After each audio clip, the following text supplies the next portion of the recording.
Game of Thrones Season 7 Episode 4 is behind us. Holy shit, what a fucking episode. But as usual, let's jump right into the next episode preview clip we have for Season 7 Episode 5, EastWatch.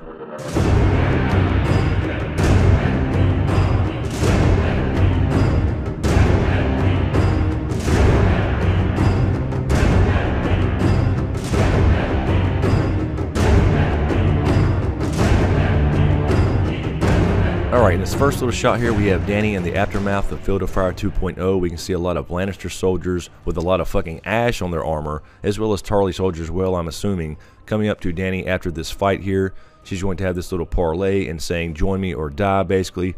And of course, we focus here on Tyrion as well. This is going to be likely after Jaime's rescued. I hope Jaime has a conversation with Dany so he can go back and tell Cersei what the hell's up, and these dragons aren't something to fuck with. So it remains to be seen whether she actually takes Jaime captive or not. But this, of course, is going to continue to tear at Tyrion here a little bit. He's very, very conflicted because this is, after all, his family. He likely knew a lot of those men that burned up on the Field of Fire 2.0, and of course, this is his damn brother. But we continue to get hints here of Dany going Mad Queen style, enjoying burning up shit, but she's only done this once. She had to make a statement. She had to take a W here. She's been taking L's all season, so this is going to continue the balancing act that Tyrion's going to have to deal with here about keeping her kind of sane and not burning shit to the ground. And she also heard that last episode from Jon as well. If you go around melting castles and burning cities, you're just more of the damn same. We see another shot here of the aftermath of the Field of Fire. You can see all the ash everywhere. Everything's burnt to a damn crisp. It was very, very cool, but at the same time very, very gruesome, and it was meant to be to show you how horrible war is, but it showed you how fast they turn to ash, and it also shows you how hot and magical dragonfire is as compared to regular fire here. So I continue to think this is going to be a juggling act here between people like Tyrion and Varys and Jon, for that matter, telling Dany you can't burn shit up, you can't kill all these people like that because you will become the Mad Queen, and her wanting to see a little bit of fire and blood because after all, she does want to win this war. That was her whole goal of coming over to Westeros in the first place. In the next shot, we see Varys telling Tyrion you need to find a way to make her listen. Now, I think this could be some deceptive editing here. They could be talking about Dany after the Field of Fire 2.0, where he saw how horrible it was, how horrible all those men died, and a lot he probably knew as well, being Lannister soldiers.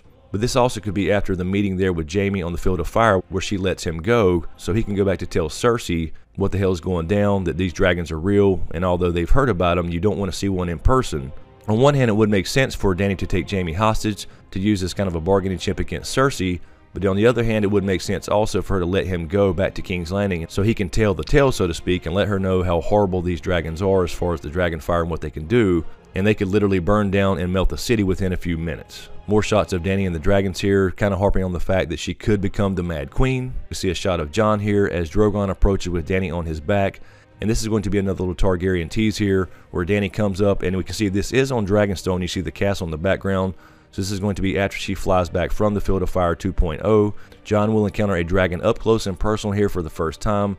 And this is supposed to be very intimidating towards Jon. And of course, he would be intimidated. He wouldn't know what to expect from a dragon anyway. But Dany knows that he is a stranger here, and she's going to be very, very surprised when this dragon actually warms up to Jon, because he actually senses that Valyrian blood that we all know about. So yet another Targaryen tease here, and I do think Jon will get to like reach out and touch Drogon or something like that to really show us that he has this blood bond with dragons, and this is really going to confuse Dany, and they'll definitely continue to troll us with all these Targaryen teases until they finally reveal his parentage to him, whenever that may come. Cersei continues her diatribe here about whatever comes, we will defeat it. And I think she's going to be talking to Jaime here after Jaime gets back to King's Landing with all the gold, of course, that happened to make it, which that really kind of pissed me off that the gold actually made it back to King's Landing. So now that she can pay off her debt and hire the Golden Company, apparently, if that ever comes to fruition. But I'm hoping here this is the conversation where Jaime says, look, you don't want to fuck with this woman. She has a fucking dragon. I've seen what it can do. You need to damn surrender and give this shit up. And she's not going to believe him and still be on her quest to hold her power and gain the rest of the Seven Kingdoms back. And this may be a big turning point for Jaime to realize, you know what, you're fucking crazy. I'm out of here. But first I'm going to choke the shit out of you. In the next shot here, we see Cersei talking to Qyburn. I do think this is a little bit of deceptive editing here. I think this is a different conversation than we just saw in the previous one. You can see here the background, there's a lot more light coming through. And in the previous scene, it was a lot darker behind Cersei. So I do think the previous scene was her talking to Jaime perhaps in a darker room. And this is her here talking to Qyburn. and they're probably discussing the failure of the Scorpion. We see a cool shot here of Winterfell and a withered old tree here as ravens take off, and this is as Jon starts his voiceover here about Bran warging into all these ravens. And this next shot, Jon continues his voiceover here about Bran seeing the Night King. So Bran has apparently at this point made contact with Jon. Now whether he just sent a raven or whatever, we don't know, but he does have a piece of paper in his hand, so I'm assuming he just received that from Winterfell. But I believe this shot here with Jon, Davos, Varys, and Dany here in the table room at Dragonstone, that this scene will in fact set up the idea of them going on a trek up north to finally prove to the realm in some way, and to Dany specifically, that this threat is real. We did see in the teaser trailer before the season started, we do have a trek up north with Jon and company and 12 people total, which probably includes the Hound, Tormund, Gendry, Davos, etc. So I think he'll get this news here and then decide and tell Dany, you know what, I'm going to go up north and show you what the hell I'm talking about. We see Bran warging all the ravens and flying over the army of the dead.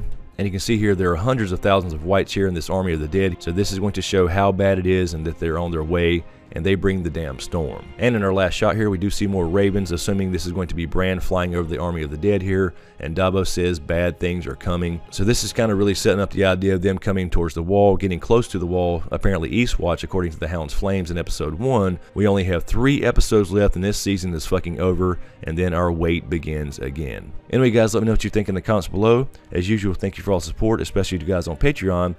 And a huge shout out to my executive Patreon Smokescreen producers, Halls Griffin, Volguy10, Lala Gig, Kisa Powell, Mark Joseph, aka The Snow and Winterfell, Marilyn Bentley, Joanna, Sean Hayes, Anonymous, Doc Holliday, Gaska, Hoonjive, Kieran D20, Nikki Snow, Lo Horton, Aaron Hadbig, Ashley May, Brian Solar, Dean Bewell, Carla Stark, John Carey, Anastasia, Jason Landers, and Rhiannon. Thank you guys so much. I really appreciate the support. And thank you to everybody out there in YouTube land. And thanks for stopping by the live stream again last night. Apparently we did make it to number 5 on live trending again. That was really, really cool to see. And we'll continue to do that throughout the season at 10:30 Eastern Standard Time. So we look forward to seeing you there. So thanks again. Be sure to subscribe to get everything. And be sure to click that damn notification bell so you're notified when I drop a new damn video. Thanks for watching, and we'll see you